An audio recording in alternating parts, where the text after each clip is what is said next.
perkara yang paling penting dalam kehidupan manusia di dunia dan akhirat adalah iman. Iman ini lebih penting dari makanan, minuman, kesehatan, dari semua yang penting. Maka iman lebih penting lagi dari semuanya. Mulai karena Allah, masa depan kita baik di dunia dan akhirat ini kaitannya dengan iman yang ada dalam hati kita. Kalau iman yang ada dalam hati ini iman yang lurus, yang sahih, yang bersih, maka di dunia ini kita akan senantiasa mendapatkan pertolongan Allah SWT, akan senantiasa mendapatkan bimbingan dari Allah SWT. Yahdihim rabbuhum biimanihim, Allah akan senantiasa menuntun kita kepada jalan-jalan yang baik. Kita senantiasa akan dibantu oleh Allah. Bagaimanapun keadaan kita, di mana saja kita berada, di daratan, di lautan, zaman yang mudah, zaman yang susah, orang yang iman akhirnya pasti dapat pertolongan Allah. Wa kana haqqan 'alaina nasrul mu'minin, adalah pasti bagi aku, kata Allah, untuk menolong orang-orang yang beriman. Dengan iman Allah SWT akan satukan hati kita dan pikir kita. Allah akan menjadikan kita kasih sayang satu sama lain. Iman tambah tinggi, kasih sayang dan tambah tinggi. Innal ladzina amanu wa 'amilus shalihat sayaj'alu lahumur rahmanu wudda. Sesungguhnya orang yang iman dan amal saleh, Allah Subhanahu wa ta'ala akan menjadikan mereka ini berkasih sayang satu sama lain. Kalau tidak ada iman, tidak akan ada kasih sayang.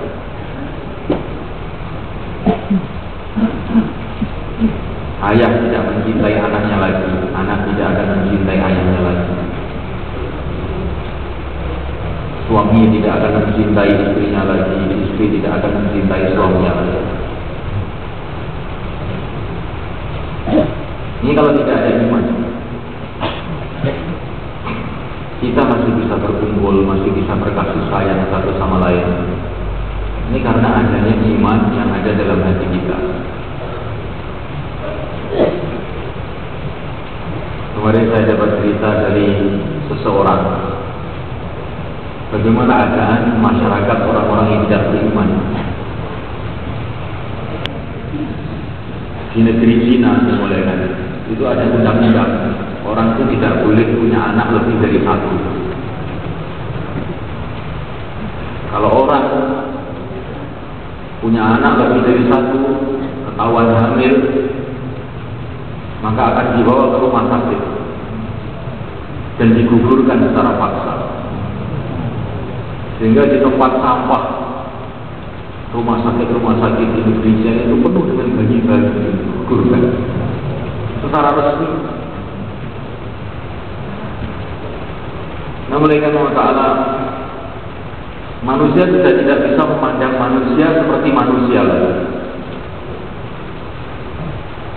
Bahkan karena undang-undang itu sudah menentukan orang hanya punya anak satu, lebih tidak boleh. Kalau orang punya anak kelihatannya otaknya lemah, tidak cerdas, maka oleh ayahnya itu akan dibunuh sendiri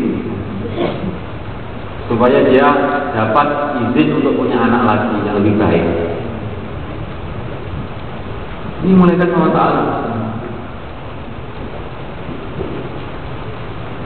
Kalau tidak ada iman dalam kehidupan manusia ini, manusia ini akan lebih kejam daripada binatang-binatang. Inhum illa kal an'am bal hum adall. Orang-orang yang tidak beriman itu seperti binatang, bahkan lebih sesat daripada binatang.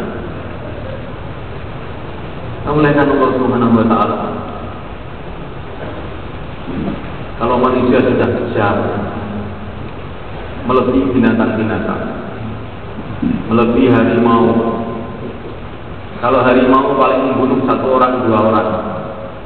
Tapi kalau manusia sudah kejam bisa membunuh 1 kampung, sampai 1 negara dibunuh semua. Memuliakan Allah Subhanahu wa taala. Inilah keadaan manusia. Yang katanya sekarang ini zaman manusia modern katanya. Yang modern, yang maju itu mesinnya, yang maju itu mobilnya, tapi orangnya sendiri tambah merosot, bukan tambah maju. Memuliakan Allah Ta'ala, sehingga tarafnya lebih hina dari binatang-binatang. Memuliakan Allah Subhanahu wa taala. Kenapa? Karena hari ini manusia usaha atas bangunan-bangunan, maka bangunan menjadi tambah mewah, tambah megah. Usaha atas teknologi, maka teknologi tambah maju. Usaha atas ekonomi, maka ekonomi pun tambah baik. Usaha atas pertanian, maka pertanian pun tambah menghasilkan yang lebih banyak. Tapi jarang manusia yang usaha untuk perbaikan manusia itu sendiri. Para nabi, para rasul alaihi salatu wassalam diutus Allah Subhanahu wa taala untuk usaha perbaikan atas manusia itu. Memuliakan Allah Ta'ala. Usaha atas manusia itu bagaimana? Bagaimana manusia ini punya iman yang benar, punya amalan yang benar, punya akhlak yang benar, sehingga dicintai oleh Allah Subhanahu wa taala, sehingga kehidupannya akan dipenuhi dengan keberkahan oleh Allah Subhanahu wa taala. Sekarang memuliakan Allah Ta'ala, ada juga usaha atas manusia, tapi usaha atas jasadnya manusia. Memuliakan Allah Ta'ala, bukan usaha atas hatinya manusia, tapi atas jasadnya manusia. Maka dikasihlah makanan-makanan yang baik, yang bergizi, 4 sehat, 5 sempurna katanya. Memuliakan Allah Ta'ala, kalau maling dikasih makanan yang lezat, dikasih vitamin-vitamin, apa kan jadi wali ya? Malingnya tambah semangat, karena badannya jadi sehat, sehingga tambah maling lebih banyak lagi. Nah, mulai kan Allah Subhanahu wa taala. Maka usaha para nabi, para rasul alaihi wasallam bukan usaha atas jasadnya manusia, tapi usaha atas hatinya manusia. Sehingga manusia ini hatinya dipenuhi dengan nur. Ada keyakinan yang benar kepada Allah Subhanahu wa taala. Kehidupannya menjadi kehidupan yang baik. Hayatan thayyibah, kehidupan yang baik, bukan kehidupan yang mewah, kehidupan yang baik.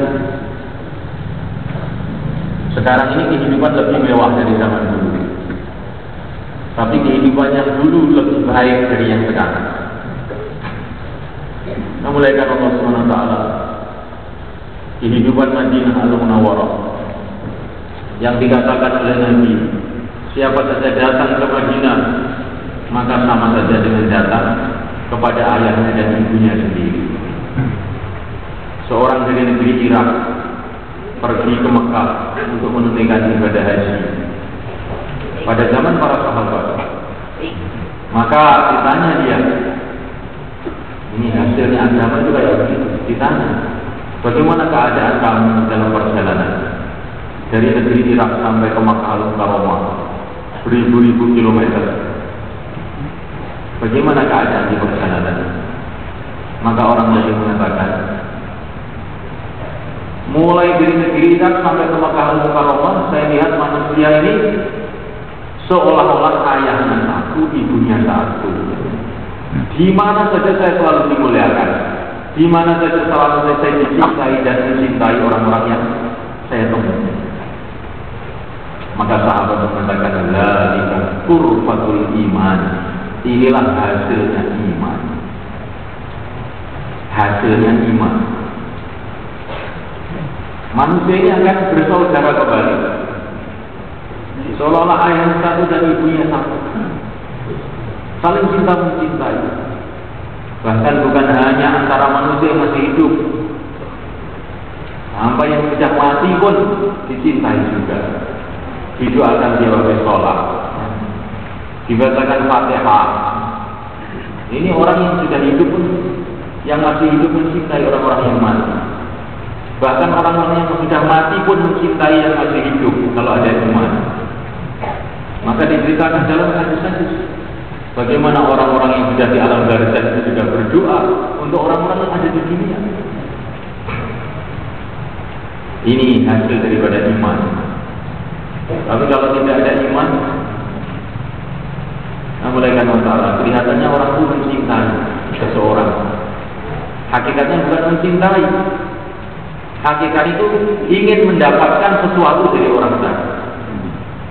Suami mencintai istrinya itu kelihatannya saja, sebenarnya tidak ingin sesuatu dari istrinya. Begitu juga istri. Maka ketika istrinya sudah tua, kemudian tidak cinta lagi. Begitu juga istrinya, kelihatannya mencintai suaminya. Sebetulnya bukan mencintai suaminya, mencintai dirinya sendiri. Dia ingin mendapatkan sesuatu dari suaminya. Itu kalau tidak ada iman seperti itu.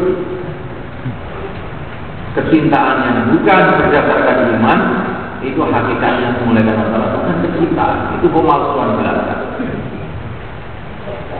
Malaikat Allah akhlak yang tidak didasari iman sebetulnya bukan akhlak, itu adalah basa-basi saja. Seorang datang ke toko, maka disambut oleh pelayan toko tadi dengan ramahnya. Silakan Pak masuk, silakan masuk. Apa yang bisa saya bantukan untuk Bapak? Bapak ada keperluan apa? Dengan sangat ramah sekali, tersenyum terus di tukang toko ini. Ini akhlak Malaikat, ini bukan akhlak. Ini namanya bisnis Malaikat. Kelihatannya tersenyum-senyum, sebetulnya orang toko tadi mau makan kita. Bagaimana uang kita bisa habis di toko itu? Malaikat Allah, dia memperlihatkan giginya. Seperti harimau bila mau makan orang, maka giginya ditampakkan. Inilah manusia kalau tidak ada iman.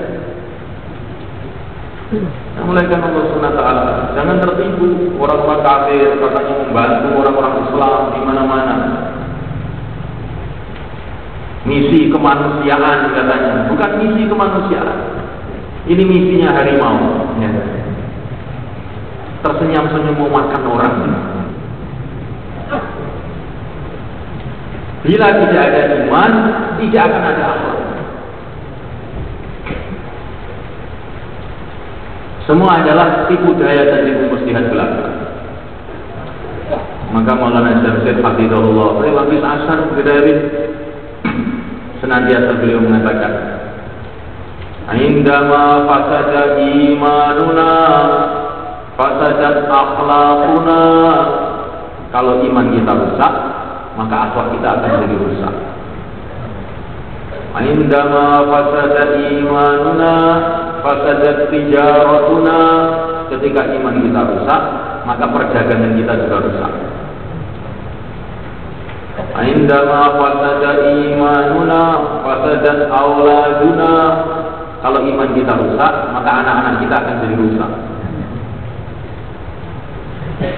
Itu Malaikat Allah sumber segala kerusakan yang ada di alam semesta ini karena iman yang rusak. Kalau iman yang rusak, maka amalan-amalan akan menjadi rusak, maka kehidupan akan menjadi rusak. Bukan hanya itu saja, Allah akan murka kepada kita. Akhirnya kita akan menjadi penghuni neraka. Malaikat Allah Ta'ala. Tapi kalau iman ini benar, maka Malaikat Allah Ta'ala, amalan akan jadi benar, kehidupan akan jadi baik, Allah akan ridho, kemudian kita akan masuk dalam surga Allah SWT. Ini pentingnya iman. Maka seluruh para nabi, para rasul yang diutus oleh Allah untuk menyelamatkan manusia ini dari malapetaka dunia dan akhirat, usaha mereka yang pertama adalah perbaikan iman. Pertama kali iman kepada Allah ditanamkan. Seluruh para nabi, para rasul mengenalkan manusia ini pertama kali dikenalkan kepada Allah. Sebelum manusia kenal dengan ayahnya, kenal dengan ibunya, kenal dengan masyarakatnya. Semestinya manusia itu harus kenal dulu dengan penciptanya, kenal dengan Allah Subhanahu wa Ta'ala. Maka kakek kita Adam alaihissalam begitu diciptakan, maka Allah Subhanahu wa Ta'ala masukkan ruh, masukkan nyawa di dalam tubuh Adam alaihissalam. Dimasukkan mulai dari kepala, dimasukkan mulai dari kepala. Maka begitu masuk sama mata, matanya bisa melihat. Masuk mulai hidung, hidungnya mulai kempis-kempis. Nyawa mau masuk sampai di mulut dia, langsung bergerak. Alhamdulillah. Ini semula kan Allah Subhanahu wa Ta'ala. Ini ucapan kakek kita Adam alaihissalam. Segala puji bagi Allah yang telah menciptakan Anda. Bayi sebelum kita dikenalkan kepada siapa saja, dikenalkan kepada Allah. Telinga kanan, telinga kiri, Allah Akbar, Allah Akbar, Allah Maha Agung. Makhluk ini semua kecil, tidak ada apa-apanya. Bukan hanya kecil, makhluk ini tidak ada kalau tidak diajarkan oleh Allah SWT. Bukankah kita dulu tidak ada, kemudian diajarkan oleh Allah SWT.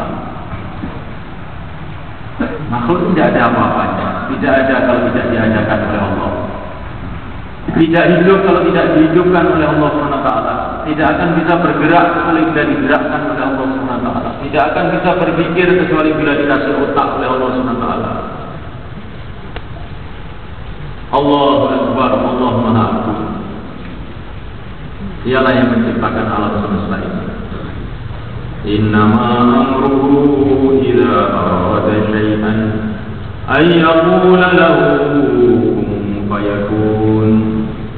Allah menciptakan alam semesta ini dengan cara yang sama, yang besar, yang kecil, yang kelihatannya sulit, yang kelihatannya mudah, yang rumit, yang sederhana, diciptakan dengan satu kalimat saja, kun, jadilah, maka jadi. Jadi tidak ada perkara itu sulit bagi Allah SWT. Tidak ada perkara itu mudah bagi Allah SWT. Semua mudah semua. Tidak ada besar, tidak ada kecil.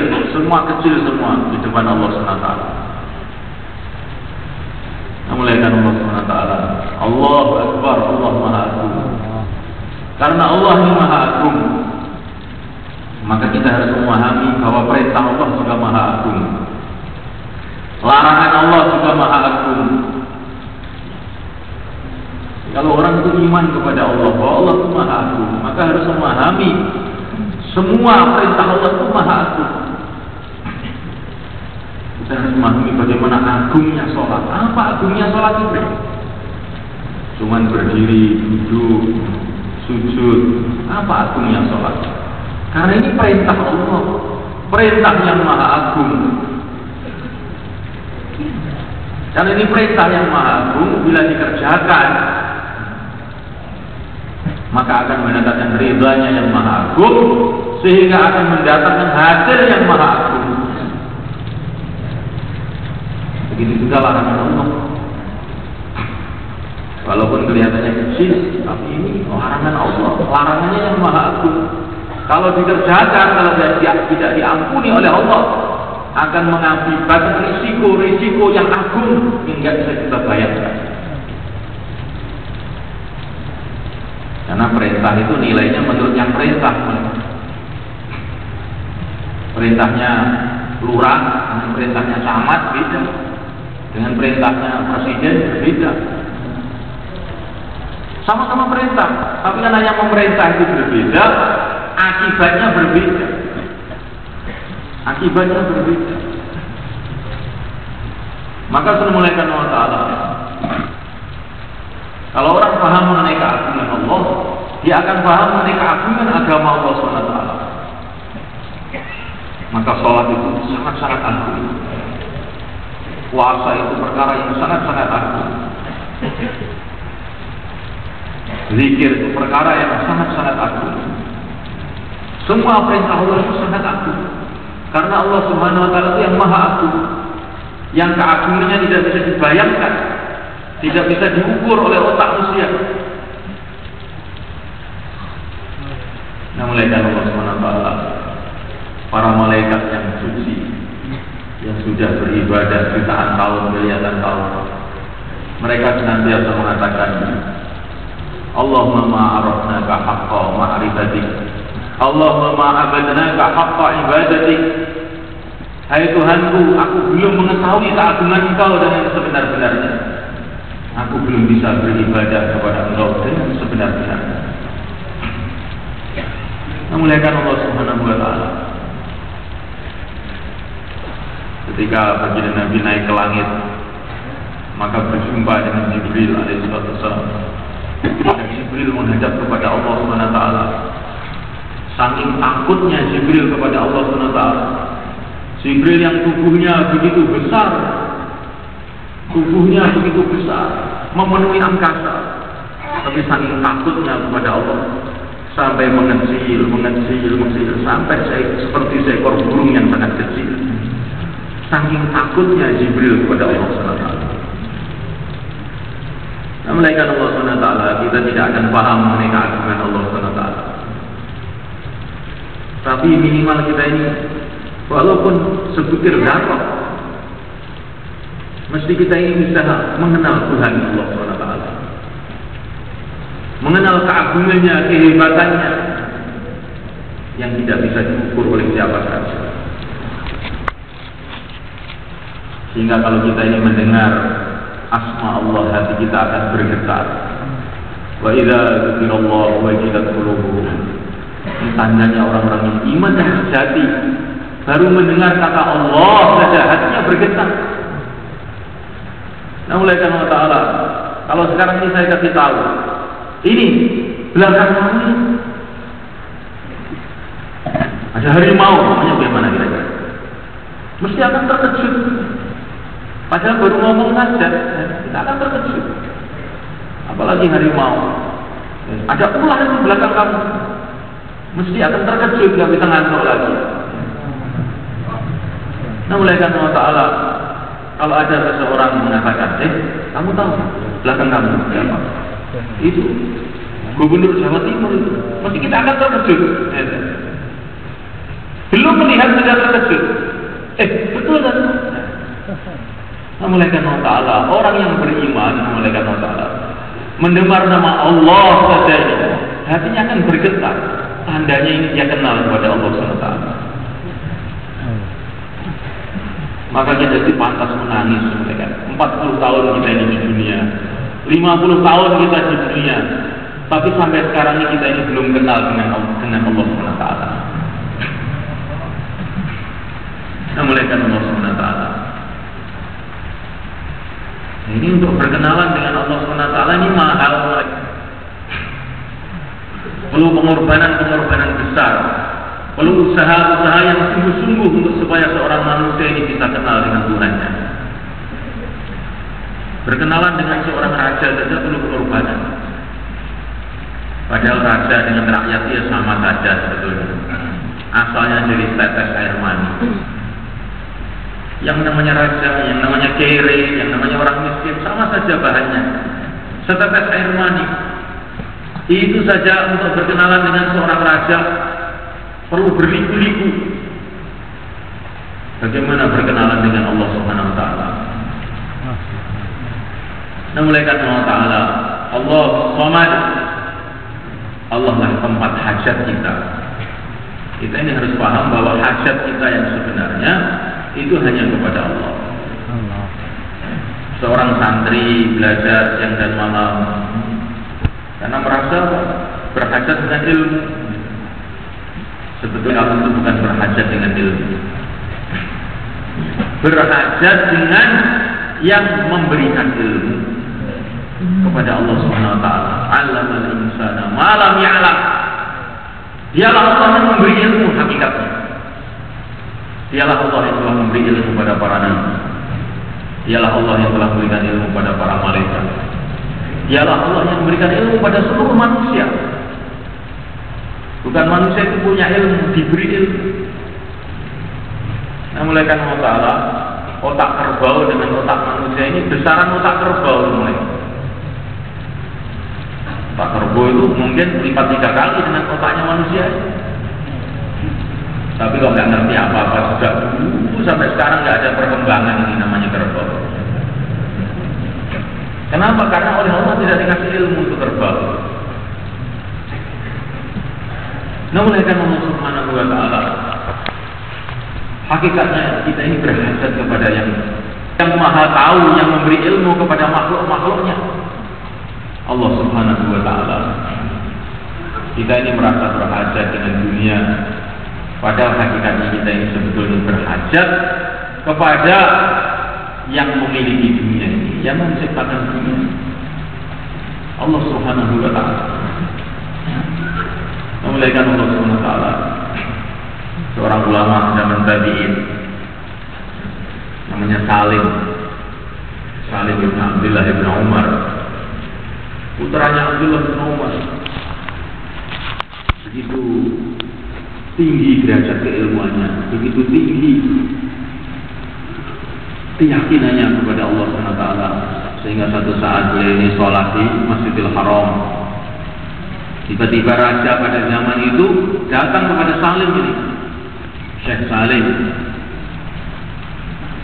kalau Tuan perlu apa-apa, saya siap untuk membantu Tuan, katanya raja tadi. Maka Salim mengatakan, Tuan Raja, ini di rumah Allah, saya malu kalau minta kepada selain Allah. Maka ditungguin aja oleh raja tadi. Akhirnya Salim keluar dari Masjidil Haram, dibuntuti oleh raja. Syekh Salim, sekarang Tuan sudah keluar dari rumah Allah. Kalau Tuan mau bantuan apa, saya siap bantu. Masya Allah, ulama-ulama zaman dulu seperti itu mereka. Nggak mau dibantu oleh pejabat-pejabat. Akhirnya pejabat-pejabat malah membuntuti mereka. Jadi orang itu kalau nggak mau dunia itu malah mencari mereka. Tapi kalau orang itu kecintaannya dunia itu malah lari mempermainkan mereka. Sekarang kamu sudah keluar dari masjid, kalau mau minta bantuan apa, saya siap. Maka Salim tadi mengatakan, bantuan dunia atau bantuan akhirat? Yang bisa kamu bantukan kepada saya itu bantuan dunia, bantuan akhirat. Ya tentu saja urusan dunia saya, kalau urusan akhirat bagaimana saya bisa bantu Tuhan? Maka Salim tadi mengatakan, kalau urusan dunia Tuan Raja, saya ini kepada yang memiliki dunia ini saja, saya nggak pernah minta dunia itu. Apalagi kepada Tuhan yang tidak memiliki dunia ini. Masya Allah. Ulama ini menurut dari ulama. Bukan ulama itu orang yang pandai bayar. Kaset juga pandai bayar. Kata para ulama, tandanya orang punya ilmu adalah tidak terkesan dengan dunia. Karena ilmu agama itu ilmu untuk supaya kita ini mengenal kehidupan akhirat. Kalau orang sudah tahu akhirat, maka dia tidak akan tertarik dengan dunia ini. Orang sudah tahu rumah-rumah dari emas, dari intan, bagaimana dia akan tertarik rumah dari semen? Orang sudah kenal dengan bidadari-bidadari, bagaimana dia akan tertarik dengan wanita-wanita di dunia ini? Maka kalau orang itu belajar ilmu agama, kemudian dia ini tertarik dengan dunia, itu sebetulnya dia ini belum dapat ilmu agama. Kata Imam Ghazali, kalau orang belajar ilmu agama kemudian tertarik kepada dunia, itu sebetulnya dia ini otak sudah rusak. otaknya sudah rusak. Seperti Ghazali rahimahullah. Di dunia ini tidak ada yang menarik kalau dibandingkan akhirat, kecuali satu saja. Ada yang menarik di dunia itu cuma satu. Apa yang menarik di dunia ini? Di dunia ini bisa amal, di akhirat tidak bisa amal. Itu saja yang menarik. Yang lain itu di dunia ini tidak ada yang menarik. Jadi umpama di dunia ini nggak bisa amal, paling bagus mati aja sekarang. Lalu untuk apa? Tambah kokean urusan, kokean hisapin, kokean dusone. Ini memuliakan Allah Subhanahu wa Ta'ala. Iman kepada Allah Subhanahu wa Ta'ala membuat kita ini mengagungkan seluruh perintah Allah Subhanahu wa Ta'ala dan mengagungkan seluruh larangan Allah Subhanahu wa Ta'ala. Banyak orang sholat Subhanahu wa Ta'ala, tetapi jarang orang yang tahu keagungan sholat, sehingga sholat itu dengan malas-malas. Wa idza qamu ila sholati qamu kusala yura'una an-nas wa la yadhkuruna Allah illa qalila. Sholat dengan malas karena tidak tahu keagungan sholat. Kenapa tidak tahu keagungan sholat? Karena dia belum paham mengenai keagungan yang menyuruh sholat. Kalau orang tahu keagungan Allah Subhanahu wa Ta'ala yang telah memerintahkan sholat, maka orang itu akan tahu keagungan sholat. Nah, kalau orang itu tahu keagungan sholat, maka dia akan sholat dengan penuh kekhusyukan, penuh konsentrasi, sehingga sholatnya akan mendatangkan ridho Allah, akan mendatangkan pertolongan Allah, akan menyelesaikan masalah dunia dia dan masalah akhirat dia. Seperti sholatnya para sahabat dulu. Sholat 2 rakaat menyelesaikan masalah. Apa bedanya? Ini sholatnya sama, Fatihahnya sama, rukuknya, sujudnya sama. Kok hasilnya tidak sama? Ada orang pergi ke istana raja, yang satu diterima, yang satu ditolak. Kenapa? Yang satu ini memang sudah akrab kenal dengan raja itu, dan yang satu ini belum kenal. Maka yang belum kenal tadi baru sampai di pintu sudah diusir sama satpam. Siapa orang ini? Pergi.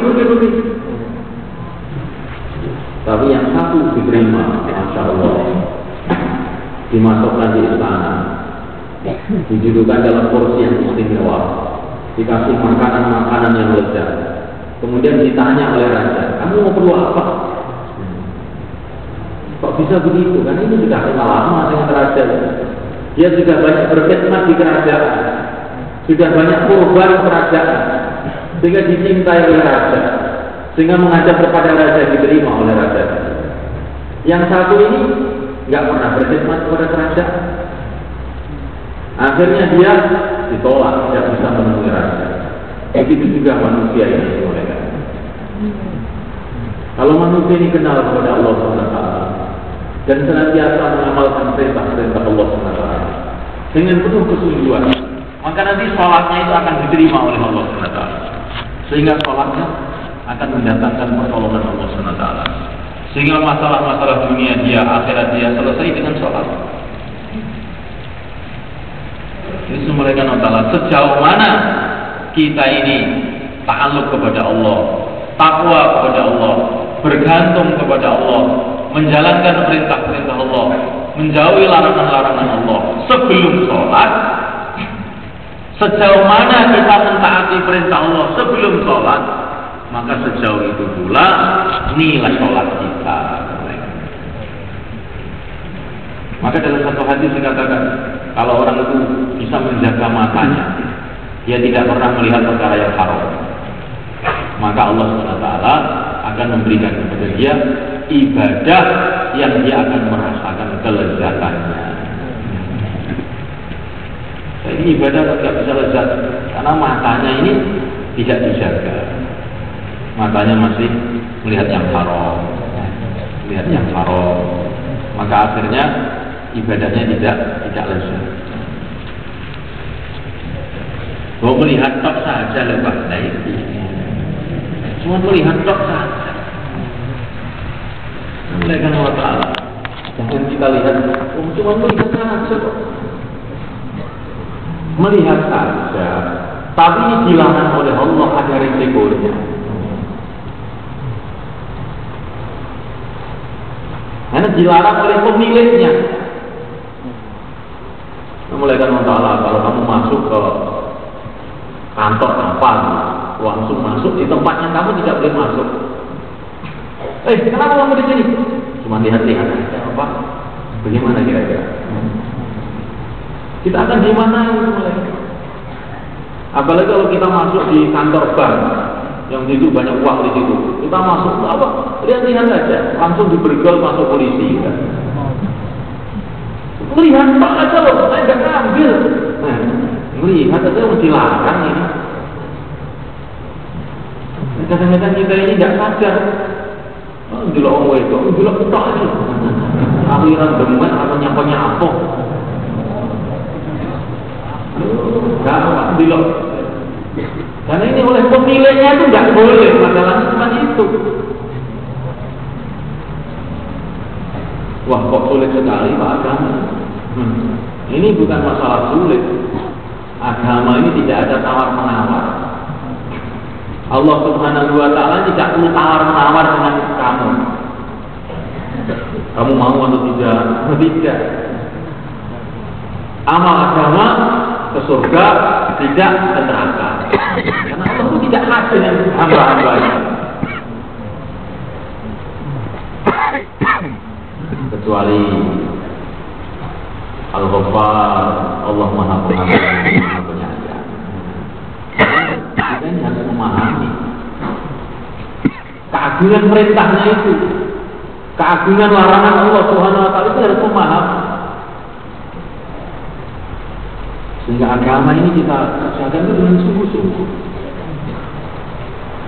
Maka bedanya kita ini dakwah, Nabi juga dakwah. Para sahabat dakwah, kita sudah dakwah. Saya lihat dakwah, kita sudah dakwah. Bedanya apa? Podol saja. Di antara bedanya yang disemulaikan Allah Ta'ala, mereka ini dakwah dengan memahami keagungan yang menyuruh dakwah itu. Mereka ini ibadah dengan memahami keagungan yang menyuruh ibadah itu. Sehingga dakwah kita ini, dakwah mereka ini dipenuhi dengan keagungan.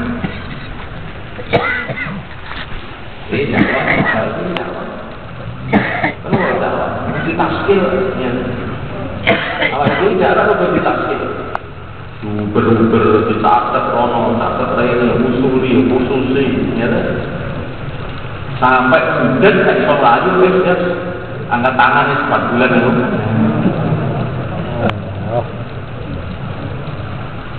Nah, mulai Allah Subhanahu wa Ta'ala, sehingga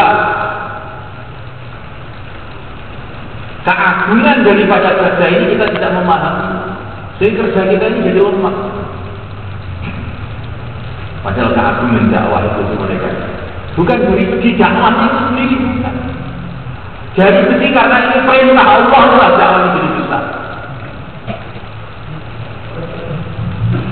Nabi Musa dakwah cuma bicara keagungan Allah saja Nabi Musa ini.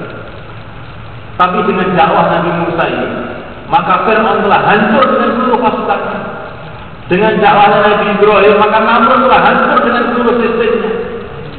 Dengan dakwahnya yang mulia baginda Muhammad SAW, maka suasana jahiliyah menjadi terhapus di dunia pada zaman itu. Kenapa ini semua mereka? Sama-sama ngomongnya ya. Allah Ta'ala, mereka ini dakwah karena perintah Allah, bukan dakwah atas mau mereka. Baginda Nabi SAW 40 tahun dia, beliau tidak kemana-mana, tidak bicara apa. Kenapa? Karena belum diperintah. Tapi ketika diperintah, beliau tidak peduli pada siapa saja. Beliau menyampaikan dakwah ini kepada raja-raja, kepada kuli-kuli, kepada orang miskin, kepada budak-budak, kepada laki-laki, kepada wanita, tidak peduli siapa saja. Karena ini perintah Allah SWT. Beliau tidak memahami alat ini kerucut orang miskin, ini apa saya dakwah. Beliau tidak berpikir seperti itu. Saya ini diperintah oleh Allah. Maka pergi ke mana? Maka saya pun akan pergi. Beliau sudah tidak takut dakwah ke raja-raja. Ini raja-raja saya dakwahi. Nanti kalau marah saya habisin sama dia. Tidak. Ini perintah Allah, maka disampaikan kepada raja-raja. Perintah Allah disampaikan kepada hamba-hamba Allah yang diperintahkan oleh Allah. Tidak peduli siapa saja. Ini raja juga hamba Allah. Pantas menerima perintah Allah SWT. Ini kere, kolong jembatan juga hamba Allah. Pantas menerima perintah Allah SWT. Agung ini pantas jaga Allah tidak pantas. Ini dia orang besar Pak. Ya nggak cocok kalau keluar 3 hari. Bagaimana? Cocok 4 bulan teman. Nggak bisa 3 hari. Assalamualaikum warahmatullahi wabarakatuh. Jadi keagungan agama ini dimulaikan karena yang memerintahkannya, yang menyuruhnya ini Allah Jalla. Mulaikan Allah Subhanahu wa ta'ala. Maka kita harus agungkan seluruh perintah Allah Subhanahu wa ta'ala. Apa saja itu perintah? Apa itu taklim bertaksum, apa itu ibadah, apa itu akhlak, apa itu urusan muamalah, muasyarah. Ini perintah Allah. Mulaikan Allah Ta'ala kita menimbang di pasar dengan timbangan yang benar. Alah cuma sekilo saja. Mulaikan Allah SWT pada zaman dulu itu mulaikan ada seorang ulama itu mengambil kayu untuk tusuk gigi saja dari tetangganya. Tusuk gigi kecil. Kemudian dia mati. Setelah itu ada temannya mimpi. Sumpah ulama tadi, bagaimana kiai keadaan kamu? Alhamdulillah, saya sudah diampuni oleh Allah. Tapi dengan proses panjang, proses panjang. Kenapa itu? Saya ambil tusuk gigi dari tangga saya tanpa izin. Itu urusan panjang sekali itu. Tusuk gigi gimana? Bagaimana kalau kali belum mereka? Allah, lain saja, sedikit saja. Ini bukan masalah sedikit, bukan masalah banyak, tapi ini masalahnya melanggar aturan Allah Subhanahu wa ta'ala. Ini bukan perkara kecil. Barang kalau sudah aturan Allah, yang kelihatannya kecil jadi besar. Tidak ada yang kecil itu, tidak ada. Urusan agama tidak ada perkara kecil. Nah, mulaikan Allah Subhanahu wa ta'ala. Maka kalau agama ini kita kerjakan dengan sungguh-sungguh secara komplit mulaikan, maka rohani kita akan meningkat. Nah, mulaikan Allah Ta'ala. Tapi kalau kita kerjakan, kita pilih-pilih, kita tidak meningkat. Seperti ban itu dikumpul terus kemudian dikumpul tapi bocor. Kumpul entah nonet. Ya. Orang bakal itu munggah. Karena bocor kalau tambah. Ini begitu juga dengan agama ini. Kalau agama itu amalannya dipilih-pilih, maka tidak akan ada peningkatan rohani. Nah, mulaikan Allah Subhanahu wa ta'ala. Maka agama itu kita niatkan dikerjakan secara penuh semuanya. Dakwah dikerjakan dengan sungguh-sungguh, dengan penuh ketelitian. Nah, ini perintah Allah, kerja para nabi, para rasul. Taklim juga dikerjakan dengan sungguh-sungguh. Banyak orang taklim malah tidur, ya. Taklim tidur. Ini tidak dapat azab itu sudah untung mereka. Orang dapat nasihatnya Allah dan Rasulnya lebih itu gimana? Perasaannya sudah beramal, hakikatnya ini karena dia tidak beradab, jadi bukan beramal lagi. Malah itu sendiri dari masalah malah. Maka taklim dengan sungguh-sungguh, dengan sepenuh hati, dengan Masya Allah. Ulama-ulama dulu itu mereka tidak seperti kita taklim. Mereka ini mengagungkan ilmu agama itu luar biasa.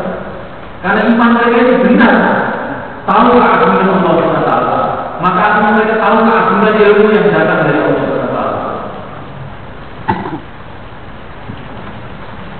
Al-Imam Asy-Syafi'i radhiyallahu ta'ala anhu mereka diceritakan kalau mendengar satu hadis begitu memperhatikan sekali sampai seolah-olah bulu-bulunya itu ikut mendengar, saking senangnya mendengar hadis nanti.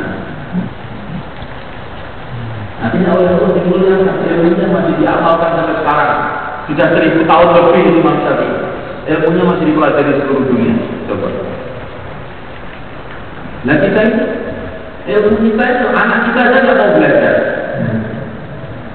Maka Imam Syafi'i 1000 tahun yang lalu kok masih dipelajari? Tidak ada apa-apa.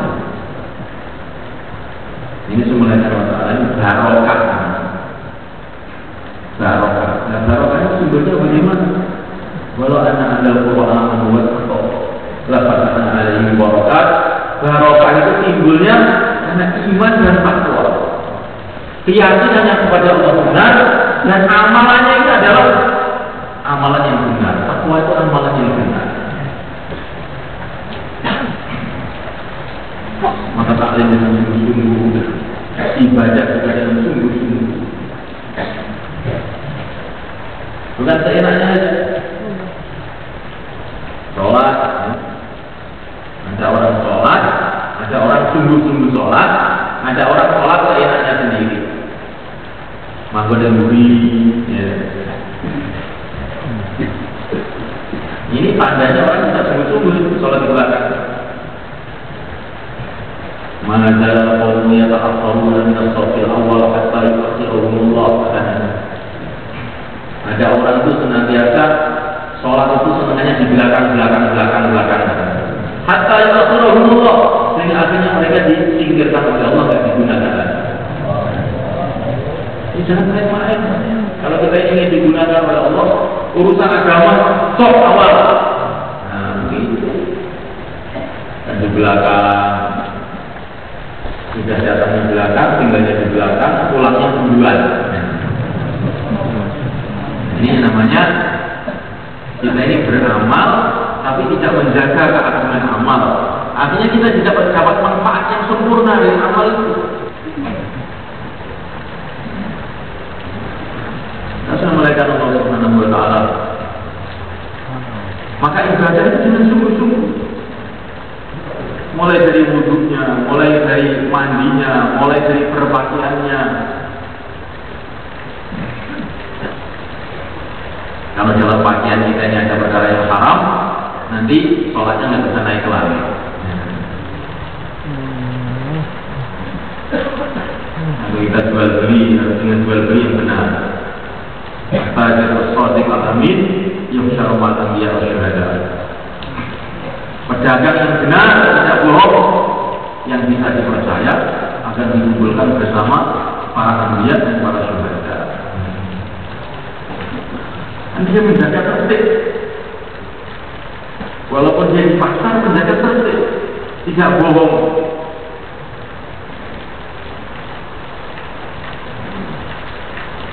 Ini cerita Maulana Zakaria dalam sejarah hidupnya Maulana Zakaria.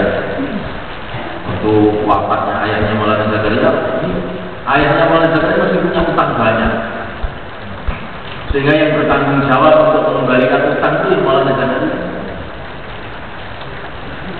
Maka Masya Allah, beliau ini utang di sana kemari untuk mengembalikan utangnya ayahnya ini. Yang pertama kali itu sulit, lama-lama itu jadi mudah, kata beliau. Kenapa mudah? Karena saya ini senantiasa menepati janji saya. Saya ini kalau utang, saya bilang 3 hari lagi, ya mesti saya kembalikan 3 hari lagi. Bahkan sehari sebelumnya sudah saya kembalikan. Akhirnya apa teman saya? Akhirnya saya itu terkenal. Namanya Zakaria, kalau utang mesti dikembalikan. Akhirnya banyak orang-orang kaya itu mengutangi saya. Bahkan mereka itu mengatakan, sudah, kamu bawa aja uang saya ini. Kamu untuk dagang, untuk apa, terserah kamu. Dan mengembalikannya kapan? Kapan saja terserah kamu. Saya percaya dengan kamu ini. Sehingga akhirnya beliau ini jadi orang kaya. Banyak orang mengutangi beliau. Nah kalau kita utang sekali, sudah sulit sekali cari utangan, terus nggak dikembalikan, kapok diutangi. Nek sing utang kok iki, nah mesti utang aja ya. Gak bakal dibalik ya. Terus semulaikan wa ta'ala, kita rusak hubungannya dengan manusia, kita rusak hubungannya dengan Allah SWT. Barang siapa yang utang tidak dengan niat mengembalikan, maka didoakan oleh para malaikat supaya tambah melarat ya. Ini ada hadisnya. Aku kok begini lo tambah melaratnya kok. Tidak bukan gak berbahaya. Tambah melarat. Dengan malaikat mandi. Kita harus ada niat. Bahkan dalam hadisnya Aisyah radhiyallahu taala, kalau orang itu punya utang dan dia betul-betul niat untuk mengembalikan, Allah akan kirim malaikat membantu dia untuk mengembalikan. Dan kesungguhan untuk mengembalikan. Ini maksudnya semacam jangan sampai kita ingin mencari penyelesaian itu dengan cara meninggalkan syariat Allah. Jangan kita mencari penyelesaian dengan meninggalkan dakwah, meninggalkan taklim, meninggalkan ibadah, meninggalkan akhlak, meninggalkan amal yang benar.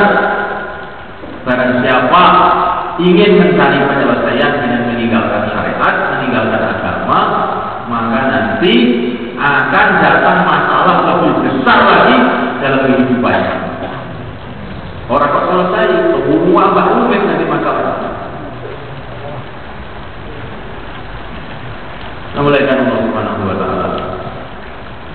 Bagaimana ini penyelesaiannya? Dimulai dari perbaikan iman. Man aslaha ma bainahu wa bainallah, aslaha Allah ma bainahu wa bainan nas. Kalau orang itu memperbaiki hubungannya dengan Allah, nanti hubungannya dengan manusia akan diperbaiki oleh Allah Subhanahu wa taala.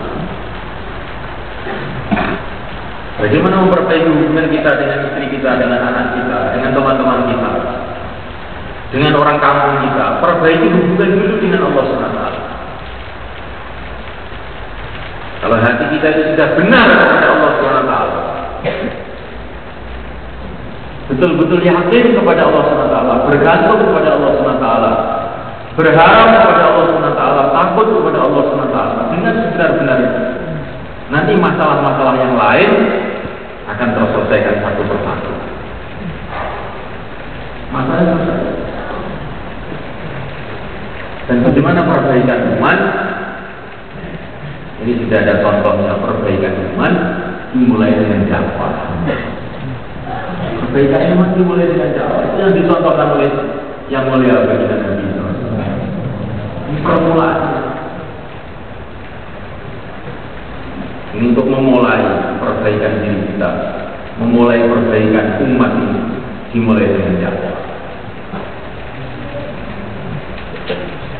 Dakwah ini sumber dari segala kebaikan. Kalau sudah ada dakwah, yang lain akan datang. Asalkan dakwahnya dengan niat yang benar dan cara yang benar. Maka Nabi mulailah dakwah. Dunia pada waktu gelap gulita, Nabi mulai dakwah dari orang ke orang, dari rumah ke rumah. Dalam suasana yang gelap gulita, kerusakan di timur, di barat, nggak bisa kita lihat kerusakan pada waktu itu. Di timur ada negeri Persia. Ini raja terakhir Persia, namanya Yazid. Raja terakhir, ketika Persia sudah merosot, istrinya itu 4.000 istri 4.000. Raja Solo, Raja Yogyakarta nggak ada apa-apanya. Mulai Allah, dunia penuh dengan kerusakan Jakarta. Di Jazirah Arab begitu juga. Di timur, di barat, semua kegelapan, kerusakan semuanya. Maka yang mulia Baginda Muhammad itu sudah Allah SWT untuk perbaikan umat ini. Bagaimana mulai dari orang-orang, dari rumah ke rumah, ya Mudaththir, bangkit dalam peringatan. Maka Nabi dari rumah ke rumah, dari kampung ke kampung, terus bergerak selama 23 tahun dengan segala macam masalah yang dihadapi. Terus istiqomah, tidak peduli dengan keadaan. Tiba-tiba berubah keadaan. Muncullah orang-orang soleh, orang-orang yang tadinya orang-orang rusak menjadi wali-wali Allah SWT. Muncullah generasi namanya generasi para sahabat.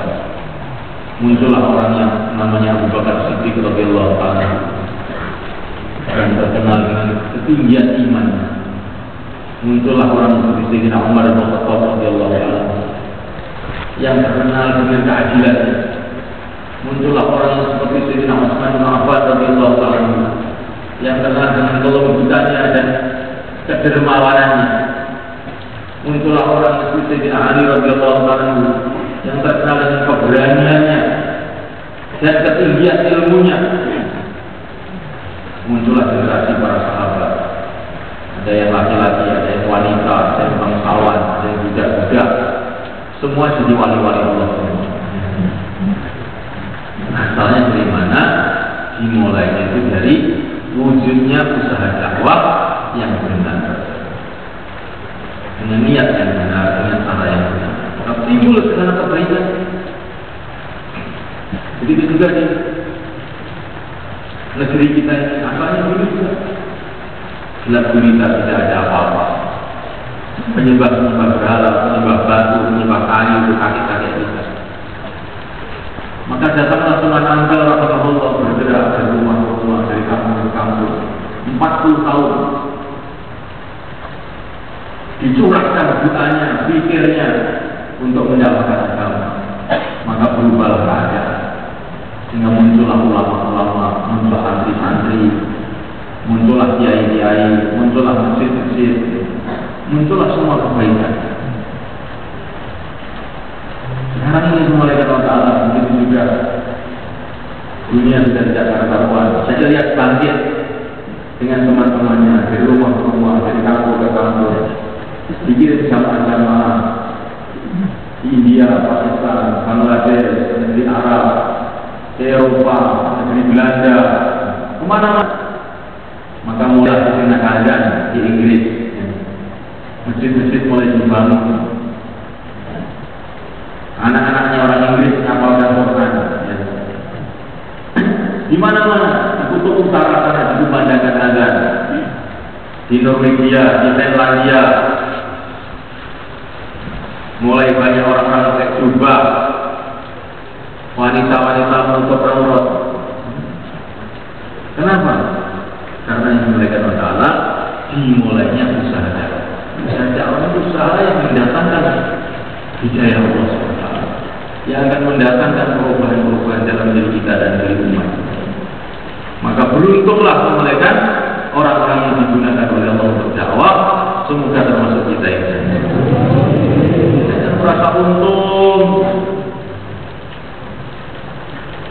Bagaimana orang diangkat dari pegawai negeri, syukuran, potong kambing.